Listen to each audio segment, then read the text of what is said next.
प्रीति जी चंडीगढ़ से। राधे राधे गुरु जी। गुरुदेव, किसी अपने के द्वारा विश्वासघात और दिल को चोट पहुंचाने के बाद मन में एक अजीब सी कड़वाहट भर जाती है उसके प्रति, जिससे हमारे उसके साथ जो गलत व्यवहार किया है। अगर हमारे साथ कोई विश्वासघात करता है तो हमने किसी के साथ विश्वासघात किया है। हमारा पक्की बात मान लेना, आप संशय मत करना, क्योंकि अगर हमारे द्वारा कर्म नहीं बिगड़ा है तो हमारे साथ कोई कर्म बिगाड़ नहीं सकता। अवश्य में भोक्तव्यम कृतम कर्म शुभाशुभम, इसीलिए कहा जाता है अपने कर्मों को सुधारो। को न काहू के सुख दुख कर दाता, निज कृत कर्म भोग सुन भ्राता। कोई किसी को सुख दुख देने वाला नहीं, अपने कर्मों का भोग जीव को भोगना पड़ता है। तो हमारे साथ विश्वासघात आज हो रहा है और हम कल को भूल चुके हैं, लेकिन कल हमने उसके साथ विश्वासघात किया था, तभी वो हमारे साथ विश्वासघात कर रहा। पक्का समझो, यहाँ हिसाब किताब बराबर करने के लिए आए हो तो कर लो, नाम जप करते हुए मुक्त हो जाओ। अब अगर उसकी निंदा करो, अब आप उसके आगे कार्यक्रम करो तो नया संस्कार बनेगा, वो आपको भोगना पड़ेगा। बिना हमारा कर्म बिगड़े कोई हमको दंड नहीं दे सकता, खुली आम बात है। अब हमको ज्ञान नहीं, बोले बेमतलब का उत्तर दे दिए, बोले कि तुम्हारे कर्म रहा होगा। अब चूंकि आपको ज्ञान नहीं है ना। अच्छा, अभी इसी जन्म की बात बताओ, 9 महीने माँ के गर्भ में रहे, आपको याद है कुछ? तो कितनी याद है? पूर्व जन्म की बात छोड़ो, हम इसी जन्म की कह रहे हैं। 9 महीना अपने माँ के गर्भ में हम सब रहे हैं, कुछ याद नहीं है कि क्या हालचाल थे आपके? माँ के गर्भ में कितना भयंकर कष्ट था, आपको पता है? मलमूत्र के बीच में कीड़े की तरह हम थे भाई। मलाशय मूत्राशय है उदर में, वहीं तो खोपड़ी के बल्ले से हमारा सृजन हुआ है। हमें याद है, बोला 1 सेकंड का अनुभव करके बताओ कि माँ के गर्भ में क्या, तो फिर पीछे के कर्म का कैसे याद होगा तुम्हें? जब इसी जन्म का याद नहीं, तो मानना पड़ेगा बिना कर्म के हमें कोई सुख दुख नहीं दे सकता। अगर जैसे मान लो कोई पुत्र आया, ऐसा पवित्र आचरण करता है, ऐसे कार्य करता है, माता पिता देख देख के सुखी होते नहीं होते। और एक ऐसा आता है कि जन्म से ही कष्ट देना शुरू कर देता है, पैसा बर्बाद करना शुरू कर, पूरा जीवन नरक कर देता है। क्या हुआ? एक कर्म को भुगताने के लिए आया, पाप कर्म को, तो दुख ही दुख देता चला गया।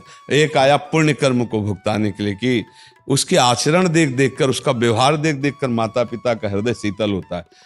क्योंकि तुमने थोड़ी पुत्र की रचना की है। सब कोई चाहता है हमारा पुत्र हमें सुख देने वाला बने, तुम्हारे कर्म ने रचना की। अब कोई ऐसे आते हैं कि जन्म से ही बीमारी शुरू हो गई, पैदा होते ही लाखों करोड़ों रुपए खर्चा हुए और फिर इसके बाद पधार गए, रुपया भी बर्बाद हो गया और चले गए। वो अपना कर्जा लेने आए थे। एक आया कि बचपन से कमाना शुरू किया और माता पिता को खूब सुख प्रदान किया, वो आया है हिसाब देने के लिए, वो हिसाब दे रहा है। हमारी बात मान लो, अध्यात्म के विषय की बात कह रहे हैं। यहाँ कोई किसी को सुख दुख नहीं देता, अपने कर्मों को हम भोगने के लिए आए। अब क्या करें? अपने कर्मों को भोग लें, नाम जप करके अगली फसल अच्छी कर ले। दूसरे को सुख पहुंचाए, हमने बेईमानी की है, उसी का फल भोगना पड़ता है। बोले हमारे साथ उसने विश्वासघात किया, तो हमने पक्का विश्वासघात किसी के साथ किया नहीं, हमारे साथ कोई विश्वासघात नहीं कर सकता। क्यों? किसका प्रश्न था? महाराज जी, उसके बाद ये पूछ रहे हैं कि जिसने हमारे साथ गलत किया होता है, फिर जब उसके साथ गलत होता है तो फिर हमें बड़ा अच्छा लगता है कि भगवान ने सही किया, नहीं, मेरे साथ नहीं, किया नहीं, उसका कर्म है। तुम्हारे से थोड़ी हो गया। तो तुम्हारा बुरा किया तो इसके बाद उसका, अरे तत्काल थोड़ी किसी का दंड मिलता है। आप देखो कितने ऐसे आतंक फैलाने वाले लोग, दुष्ट स्वभाव के लोग बड़े बड़े अपराध करते हैं और तुमको आनंद में दिखाई देते हैं, बड़े सुखी दिखाई देते हैं। वो तत्काल थोड़ी।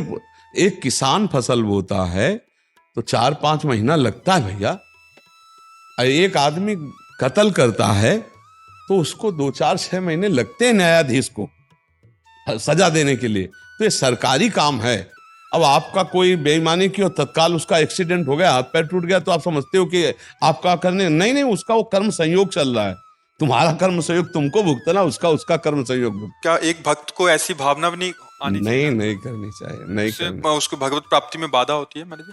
स्वयं के बाधा होती है। जो हमारा अपमान करे, जो हमारे साथ धोखा करे, अगर उसको कष्ट पड़े तो हमें भगवान से प्रार्थना करनी चाहिए, प्रभु उसकी बुद्धि शुद्ध कर दो, उसका मंगल करो नाथ, आप तो मंगल भवन है। तो उससे क्या होगा, उसका मंगल हो कि ना हो, आपका मंगल हो जाएगा। और आपको अच्छा लगा, भोगा भोगा ना, तो वो भोगेगा जो भोगेगा। अब आप जो नया कर्म कर रहे हैं, ये आपके लिए बहुत महंगा पड़ जाएगा। इन बातों को कोई समझता नहीं ना, ये अध्यात्म का विषय है। उसको बड़ा सुख मिलता है कि देखा ना, अपने कर्म का फल भोगा। और आप ये जो अब नवीन आपका चिंतन बन रहा है, दूसरे के प्रति द्रोह बन रहा है, द्वेष बन रहा है, ये आपको जलाएगा। इसलिए बहुत संभल के देखो, हम यहाँ आए मुक्त होने के लिए। ना हम यहाँ किसी का कर्जा लेंगे, ना किसी से कर्जा किसी को कर्जा देंगे, ना हम कुछ यहाँ किसी से द्वेष करेंगे, ना किसी से मित्रता करेंगे। बचा के अपने आप को निकाल लो, वही जीवन मुक्त हो जाना है। अब ये कर्म फंसाता रहता है जीव, तो आगे जन्म फिर लेना पड़ेगा। पुनरपि जननम पुनरपि मरणम पुनरपि जननी जठरे शयनम। एक का खेल हो रहा है, दूसरा नहीं है। एक ही है। हम ये बात करें तभी सवाल हल होगा, जब आप याद रखोगे सूत्र की एक है, एको ब्रह्म द्वितीयो नास्ति। वही है, वही है, वही है। अब हमारे साथ जो भी बर्ताव कर रहा है, वही परमात्मा कर रहा है, क्योंकि हमने ऐसे कर्म किए हैं, तो उसका हमको भोग भुगाने के लिए वो विविध रूप रख रहा है। सच्ची मानिए वही है, बहुत कृपालु है, बहुत कृपालु है। जो भी वो कर रहा है, हमारा परम मंगल कर रहा है। हमें दूसरे भाव में आकर के अमंगल मनाना, हम अपने ही प्रभु का अमंगल सोच रहे हैं, हमारे ही प्रभु उसके अंदर बैठे हुए हैं। अच्छा, प्रभु निकल जाए तो शरीर बेकार हो गया, तो हम अपने ही प्रभु के लिए तो सोच रहे कि अच्छा बुरा है, भोगे भोगे। अरे वो प्रभु की फिर आराधना क्या करना, अगर दूसरे के लिए बुरा सोचे।